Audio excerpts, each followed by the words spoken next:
দাদাকে ছাড়া দাদাগিরি এ তো ভাবাই যায় না। শোনা যাচ্ছে এবার সৌরভকে ছাড়াই নাকি হতে চলেছে দাদাগিরির অনুষ্ঠান, এমনটাই শোনা যাচ্ছে। সূত্রের খবর, সৌরভ গঙ্গোপাধ্যায় নাকি দাদাগিরির অনুষ্ঠানের জন্য চ্যানেল কর্তৃপক্ষের সঙ্গে চুক্তি নবীকরণ করেননি। তবে কি এবার তাহলে দাদাগিরি বন্ধ হয়ে যাচ্ছে? না, শোনা যাচ্ছে অন্য খবর, দাদাগিরি বন্ধ হচ্ছে না।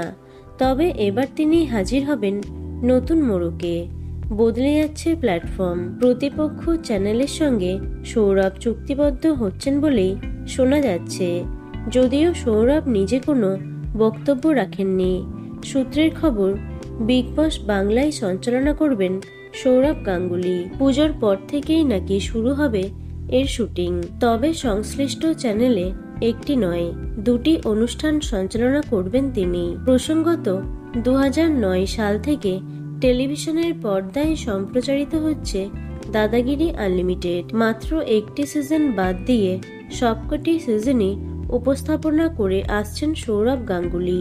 এখনো পর্যন্ত এই শোয়ের 10টি সিজন সম্প্রচারিত হয়েছে। প্রতিটি শোই বেশ জনপ্রিয়। টিআরপি তালিকাতেও প্রথম সারিতেই থাকে এই শো। তো বন্ধুরা, ভিডিওটি এটুকুই। টলি দুনিয়ার অন্যান্য খবর পেতে চ্যানেলটি সাবস্ক্রাইব করতে পারো। ধন্যবাদ।